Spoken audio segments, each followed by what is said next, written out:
Hey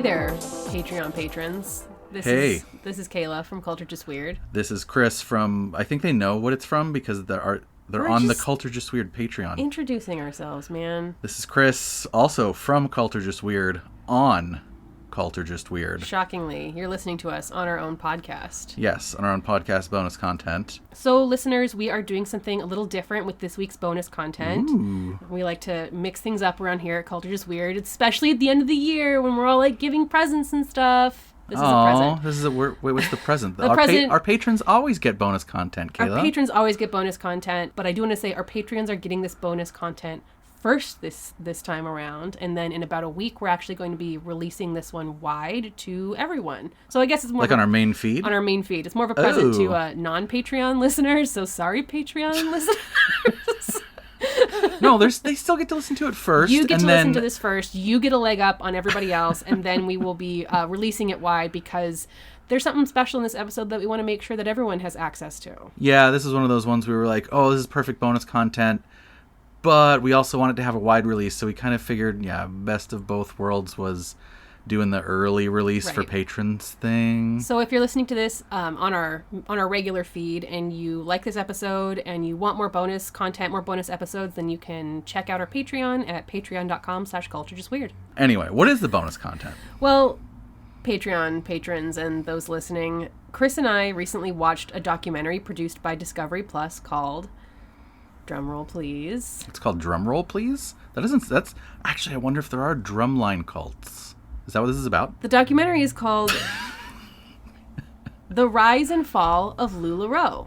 Yes. I do recall watching that with you. As our listeners can probably determine, it is about the multi-level marketing company and meteoric source of recent scandal, LuLaRoe, and its rise and fall. Yeah, it had I don't know if it was a meteor because it rose and then immediately crashed and Parabola? burned? Nike swoosh? Yeah, but upside down Nike swoosh? The meteoric swoosh. The meteoric upside down swoosh. For those who may not know, LuLaRoe is a clothing MLM that became popular due to its super soft, super colorful leggings. It was founded by a woman named Deanne Stidham and run by her husband Mark, and their children, their many children. I thought it was a mold company. You said it was a leggings company? Oh my god. For a second I had no idea what you were talking about, and I was like, is it a different, MOLD? Is it a different, pyramid scheme probably. Pseudonym? There's probably a pyramid scheme out there where they're, trying to sell mushrooms or something. We'll get to the mold. So, not LuLaMold, LuLaRoe was founded in 2012, has that lovely traditional MLM structure where there's a network of distributors that buy into the company to sell its products. There's an upline, downline chain system, everything that you know and love. What is that shaped like? If you drew it out, yeah. It'll be shaped like a triangle. I see. And if you made it 3D, maybe whoa. pyramid. Tetrahedron, let's call it. Sure. By 2015, the company had 2,000 distributors, so part of that Nike swoosh rise that we're talking about. Mm-hmm. By 2017, it had more than 80,000 distributors. Wait, hold on. What was that again? 80,000 distributors. What did it start as? It went from 0 to 80 in how long? 5 years. Oh my god. And it's in 2017, it was predicted by Mark Stidham that they had exceeded $1 billion in sales. This is a big deal, my friends. Define sales, Mr. Stidham. Well, 2017, that's kind of where the apex of the upside down Nike swoosh occurred. Okay. Because things went kaput. So the clothing degraded in quality. Leggings started having holes ripped in them when they were put on. Clothes were arriving to distributors covered in mold. Ooh. That's where the mold comes from. That not Mr. good Chris was talking blue about. Cheese mold. No, bad mold. Stinky, gross mold. The graphic design became absurd. I'm sure many of you have seen the Samantha Bee piece about how the leggings would often be printed in such a way that like the cute little designs ended up making your like a genital and behind region look untoward. I think my favorite one was of the Leaning Tower of Pisa. Yes, leggings. there was a leggings covered in the Leaning Tower of Pisa. And they looked like not that. Leaning Tower of Penis. Leaning Tower of Peen. And we'll just let you use your imagination or Google search. Or Google it. And then that same year, a class action lawsuit was filed against LuLaRoe, accusing the company of being a pyramid scheme. Wait, so they're actually going after an MLM for pyramid scheme? Because that feels rare. You watched the documentary. I know. I'm asking a credulous question. Listen, man. Okay, fine. No, sorry, that was everyone me making fun of you. Jesus Christ. Definitely go watch the documentary. But my fake I've already seen this question is, hey, Kayla, that's crazy. It is crazy. Because usually MLMs are not able to be prosecuted for that kind of thing. It is crazy. It is crazy. And if you go back and listen to our original episodes on MLMs and pyramid scheme structures, way back in season 1, when I think it was like 9 and 10, I want to say. Something like that. You did an entire episode kind of like the history and context for MLMs. You'll learn why it's so hard to prosecute companies for being pyramid schemes. Yes. You can also go check out The Dream. They do a better job of describing why that is than I do. Right. Although mine is shorter, but The Dream is better. So over the next few months after this class action lawsuit was filed, LuLaRoe hemorrhaged sellers. It mounted huge debts. It laid off a number of internal employees. It faced further lawsuits. And I guess I don't want to spoil, but watch the documentary and you will see how they fared under these circumstances. The company, and there were some like really weird things that happened. It gets weird, you guys. We don't want to just rebuild the documentary for you because you're going to go watch it after this. But yeah, it gets weird. Yeah, I won't tell you some of the weird details just to save you spoilers, but there are definitely a few things where it's like, wait, what happened? Yeah, and you're like, all the best documentaries do this. Right. So the company still exists if you're wondering, but watch the documentary so you can learn the exact fate of LuLaRoe and Deanna and Mark Stidham. And on a less ha-ha-ha note, all of the people whose lives were ripped apart by LuLaRoe, which happens when people get involved in pyramid schemes. Yeah, one of the things I liked about this documentary was, because we'd already seen the other documentary on LuLaRoe, right. LuLaRich, which was on, what was it on? Amazon Prime.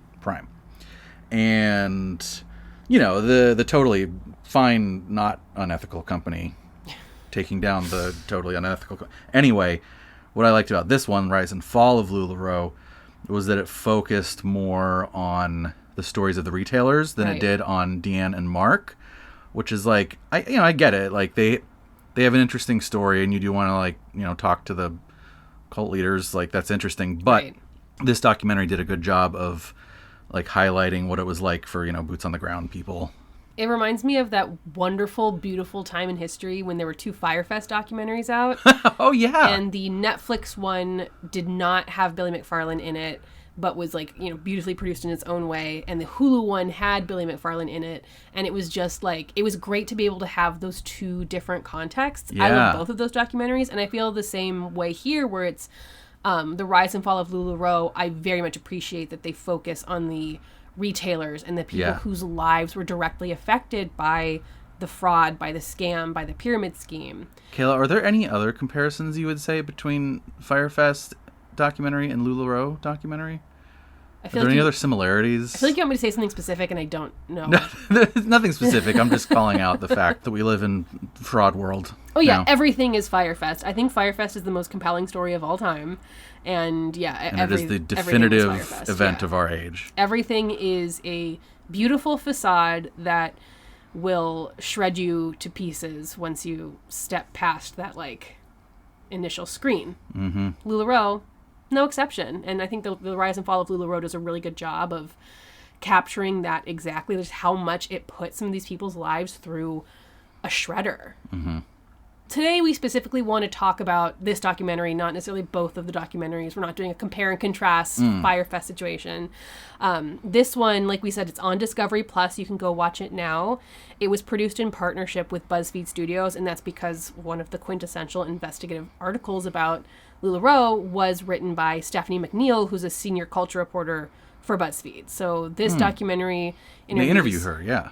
They interview her, they interview McNeal, they interview Jane Marie from The Dream, Ooh. the host and the producer that you already Excellent. mentioned. They also interview Rick Gallen Ross, a cult researcher and founder of the Cult Education Institute. We've talked about him on the show from time to time. And like we said, they interview a lot of the retailers, and there was a lot of like, you could tell they were self-recorded interviews that people were doing, probably from the comfort of their own home during the pandemic. Yeah, there were several that looked like it was like from somebody's phone. Yeah, Right. And you've already said that we both already said at this point that you liked that aspect of it, but I guess, as a general question, overall, what did you think about the documentary? Did you like it? Did you think there was, new information presented? The documentary is a cult? No, LuLaRoe is a cult. I mean, it definitely has charismatic leader. It definitely... Okay, look, we're not here to do the criteria for LuLaRoe. Are we? Are we going to do that? Criteria? No. No? Okay. So, in purely in just reacting to the doc, it's hard for me to say without spoiling too much, because I think one of the more interesting things to me was the thing you brought up early on about, they're actually getting some blowback for being a pyramid scheme, which is rare for MLMs. Right. And I think there's just something about LuLaRoe, just something about how quickly it rose and fell. Because like a lot of these other MLMs, like they've been around a while, like Herbalife has been around like decades. Right. Mary Kay's been around decades upon decades, but LuLaRoe is relatively recent, and their growth was insanely fast. That's probably part of why it was they ran into trouble that many MLMs don't necessarily usually run into, which I think is part of what maybe got more traction for the pyramid scheme. Right. Like if they hadn't had all those like, hey, here's a bunch of mold. Right. Yeah, I think it fell victim to a similar situation that like you would see in the WeWork documentary, where literally the company it grows too big too fast for the like initial grifters to maintain control over it, and it exceeds even beyond like the scope of their grift. Yeah. And you see that in the WeWork documentary about the WeWork buildings and that whole cult situation, and I feel like that's a more similar story to this than maybe a documentary about like Mary Kay would be, or even a documentary about Herbalife. There is that difference because of, I feel like these other MLMs, you're right, they have the more like progressive growth, or the more, maybe it is explosive, but it's not this explosive. Yeah, you guys should totally watch the WeWork documentary as well. Don't remember what it's called, but very it's good. Yeah, I don't remember the name of it because it's been a while. But yeah, like it's interesting because fast growth problems that's not just a grift MLM thing. Like that's something that can plague any legitimate business and does plague legitimate business. So I guess maybe what's interesting to me about it is that it's like, are they really getting in trouble for being a pyramid scheme? Or is this just another manifestation of the very common problem that new startups that grow too fast find themselves having? It's also a problem that like charities and nonprofits can find themselves having, where if like if all of a sudden, if you are doing a specific kind of like say your charity is feedthemanatees.com, and then all it's the best one. All of a sudden, a huge news story runs on like this many manatees are in need of help, and it like becomes the hottest news story in the country, and the country is swept by the plight of the manatees, and then all of a sudden you as like the only Feed the Manatees organization becomes it's just me in my underwear. Yeah. Everybody who wants to help starts funneling money towards you. That becomes a problem. That makes it almost difficult in some ways for smaller nonprofits and like charity work to figure out how to properly distribute those funds, because it's like, oh shit, all of a sudden we have a shit ton of money that we don't have the internal infrastructure to like know how to deal with. But Kayla, this one's easy. You build a giant robot manatee with all that money. You build a giant robot that takes care of all the manatees. The manatee would have little pods that the manatees could like swim into, kind of like Sequest. Save the manatees, you guys.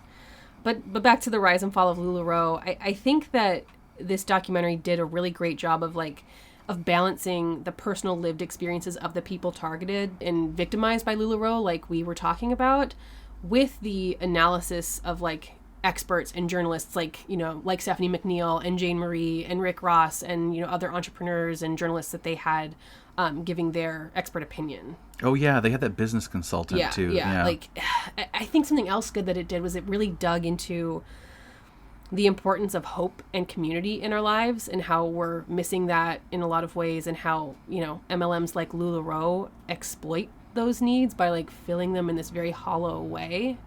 What, a group exploiting people's fundamental need for hope in order to manipulate how they act and behave? It happens. Weird. I know. It did, you already kind of mentioned this, but it did very much cut right to the heart of, is LuLaRoe a cult? Yeah. Yeah. Which, And the answer is yeah. I was going to say, no, I was going to say, yeah. It's really hard to not ask that question when it comes to MLMs. Like, how can you not ask if it's a cult? Because they all end up taking this weird, like, cult of personality situation where you're obsessed with the founders, and there's, like, big concerts where Katy Perry shows up and everyone's all wearing the same clothes, because especially for this, it's a clothes MLM, like...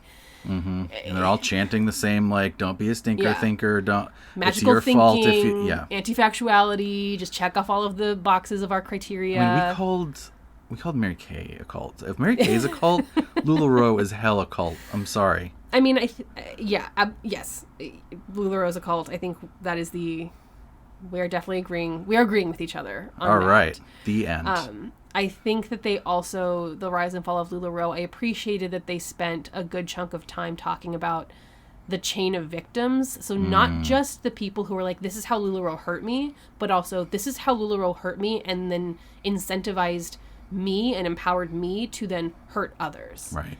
And like, it's really hard to have to face how you've been victimized by an MLM, and I think it's probably even harder in some ways to face how you victimized others while being a part of that. Yeah, groups that have that it's one of the most insidious, like, horrifying things. Yeah, but you know us on this show. I do know us. You know us. Especially I know me, because I am me.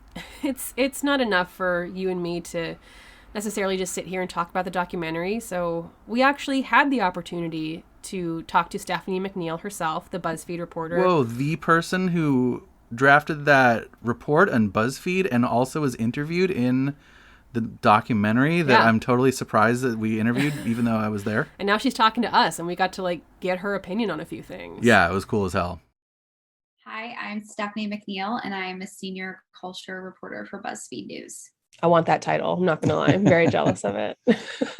Yeah, that's a pretty good, it's a good job. It's a good title. So yeah, I guess jumping right in, what brought you to this particular story about LuLaRoe?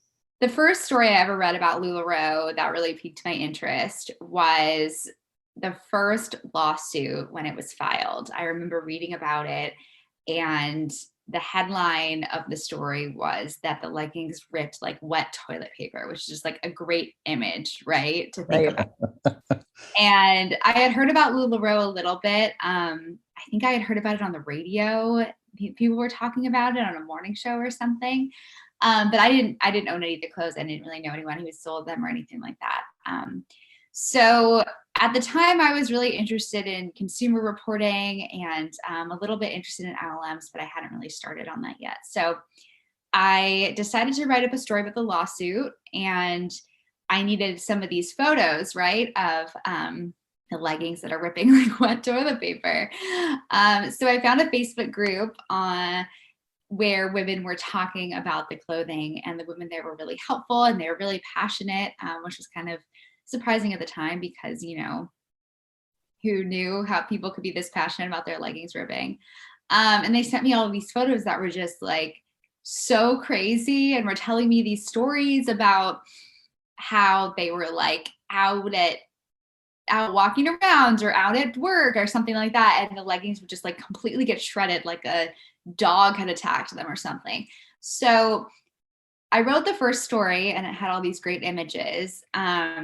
And then I started getting a lot of emails from people who had actually been consultants in LuLaRoe, who were selling the clothing. And I was really struck by the things they were telling me about how they felt really confused by the way that their businesses were going, and they felt like they were losing money, or they, wanted to get out of the business, or having trouble doing so. And there was just like something about getting a lot of messages about it. And then I started reading the Facebook group more and reading about everything that was going on. And I just kind of knew that this was a story that I should keep following. So I did. One of the things that I became really curious about watching the documentary was the settlement. And so you talked about both, you talked about the lawsuit being the thing that kind of got you into it. And it seems like the settlement in Washington State, and not to spoil the doc, but for people that are following this, did settle in February with, I believe it was a $4 million settlement. Yeah. So I guess my question for you is, what do you think is different about LuLaRoe that actually has been able to get legal traction? Because the settlement wasn't just about the leggings that were bad. It was actually, they said the lawsuit itself was about whether LuLaRoe is a pyramid scheme or not. And it seems like the MLMs have been very slippery to avoid that sort of thing. So why did that not happen with LuLaRoe?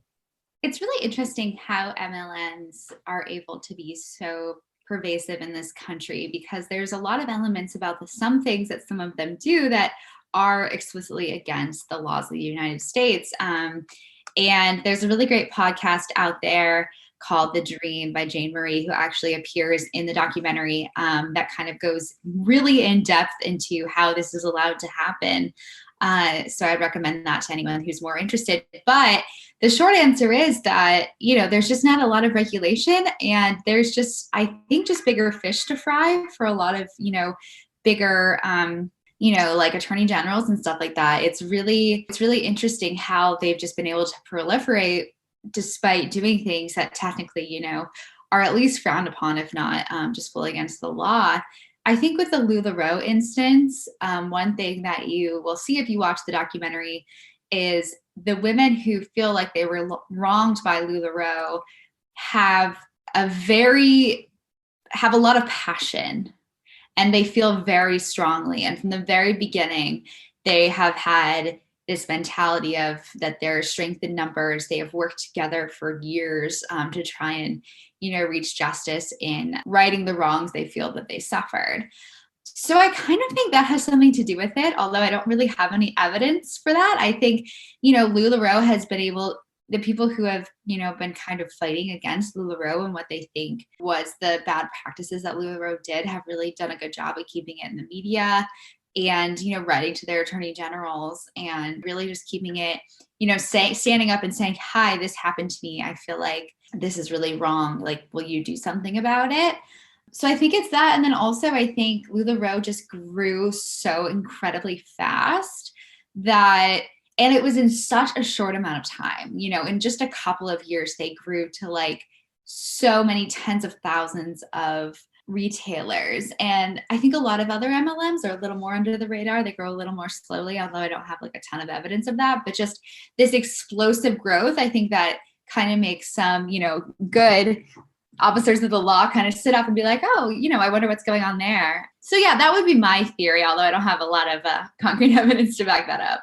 No, it does feel like that. I feel like even just watching the documentary, and we've followed the LuLaRoe story for a long time, but watching the documentary, when the dates are mentioned, it's like, this was in 2017. This is happening in 2017. This is happening in 2016. It's just like thinking about how quickly that growth happened.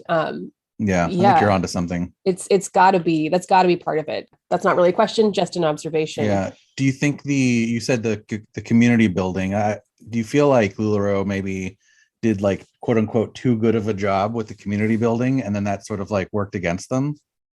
That's definitely a possibility.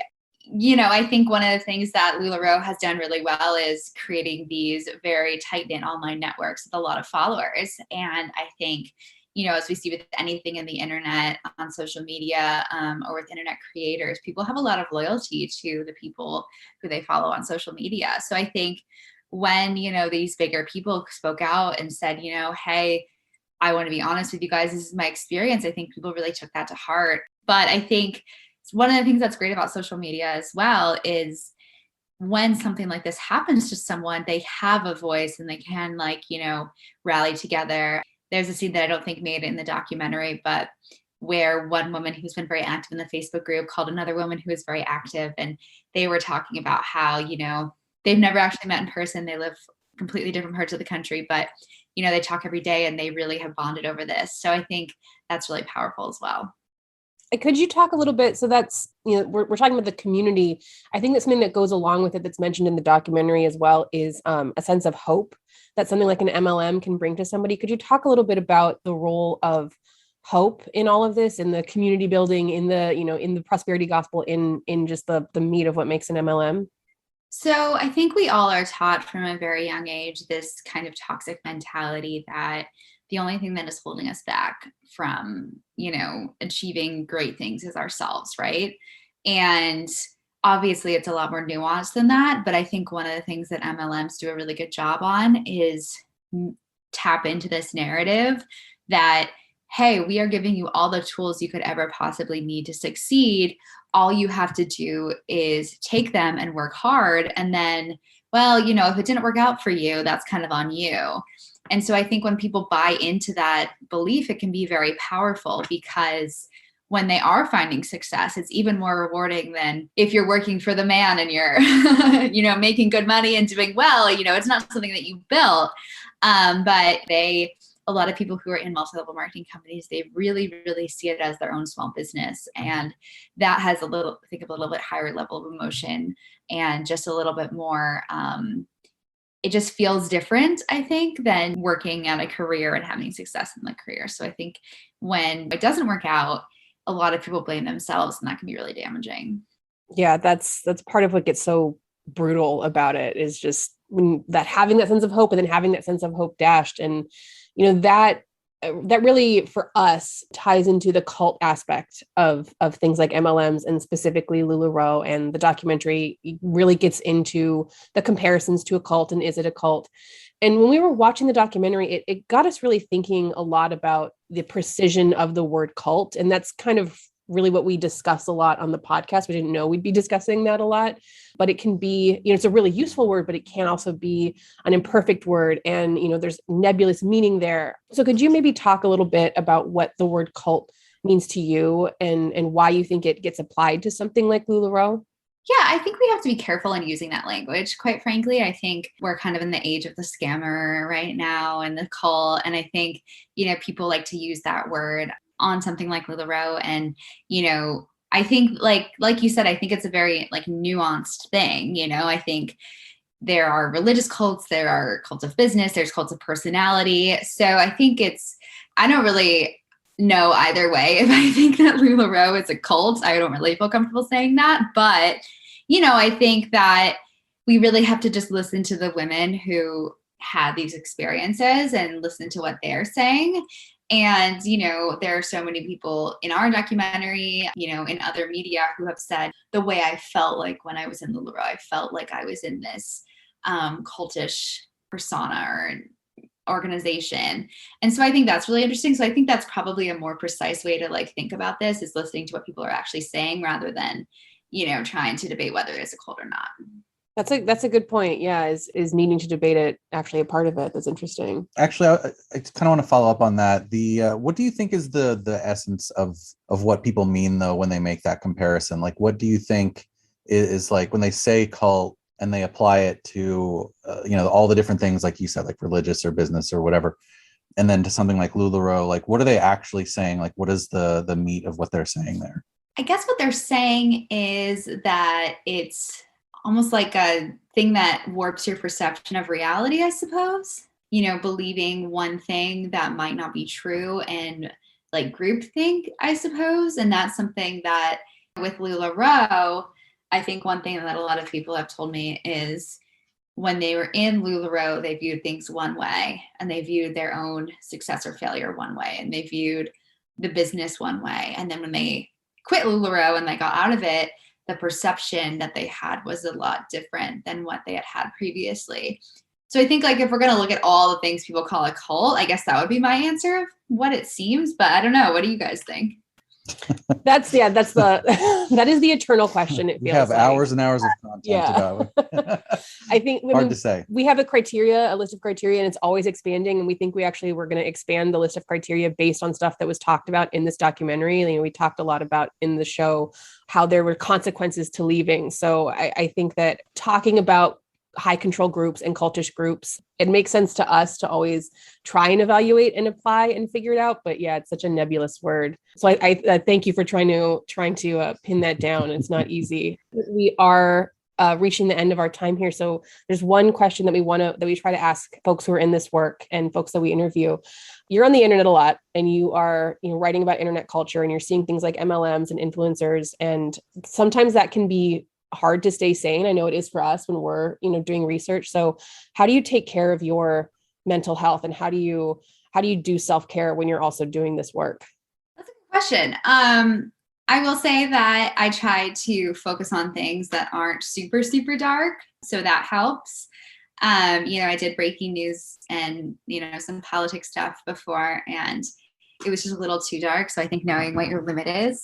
But one way that I disconnect from the internet is I try not to go on social media on the weekends, like Twitter. I have an Instagram I have a work account for Instagram, and I don't go on that on the weekends. So I think that's probably my best way to disconnect. That's so smart. I'm going to copy that. Yeah. I need to not go on Twitter on the weekends. It's like nothing good happens on Twitter on the weekends or ever, but especially. Yeah. I've found that the less time I spend on Twitter, the better off I feel. The better. So yeah. And if you want to read the news, read the news, but right. Twitter is not going to help you on the weekend. I will try to take that to heart. I will do my best. It's hard. Thank you so much for sitting down with us. We really appreciate it. Having your insight on this group is invaluable. It's a great documentary. We're so excited for our audience to hear this conversation and then to go check it out. Yeah. And with the few seconds we have left, is there anything that you want to say to our audience that we didn't get to? Thank you guys for having me. And if you're interested in what I'm working on or reporting on, I have an Instagram account at Stephanie McNeal that you can follow and say hi. And yeah, thanks for having me.